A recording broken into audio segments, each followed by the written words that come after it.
Hello miss Avudya. Miss Avudya මට කියන්න පෙඩිකියුර් එකක් කියලා කියන්නේ මොකක්ද? ස්ටේහිෂිත පෙඩිකියුර් එකක් කියලා කියන්නේ අපේ දෙපා වලට කරන සත්කාරයක්.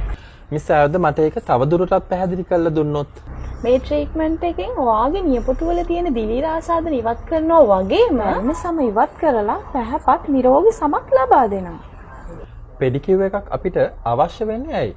දෙපා පිරිසිදු තියාගන්න, හෙල්දි නීල්ස් හදාගන්න, කකුල් පැලිලා තියෙනවා නම් ඒව අඩු කරගන්න, අපේ රිලැක්ස් එකට දාව නැති කරලා ලස්සන පෙනුමක් ලබා ගන්න. ඒ වගේම ලේ ගමනාගමනය වැඩි කරගන්න. ඒ නිසා තමයි අපිට පෙඩිකියුර් එකක් අවශ්‍ය වෙන්නේ.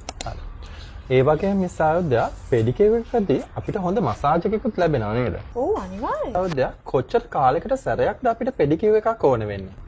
දින 21ක් මාසයක් අතර කරනවා නම් ඒක වඩා හොඳයි. හැබැයි ඒක ඔයාගේ ඩේලි රූටින් එකත් එක්ක වෙනස් වෙන්න පුළුවන්. Thank you miss Avudya. මම හිතන්නේ ඔයාලා දැනුවත් වෙන්න ඇති පෙඩිකියුර් එක කියන්නේ මොකක්ද කියලා. මේ දවස්වල ඔයාලා වෙනුවෙන්ම ස්පෙෂල් ඔෆර් එකක් ක්ලාස් එකල තියෙනවා. වැඩි විස්තර දැනගන්න කෝල් කරන්න අපිට.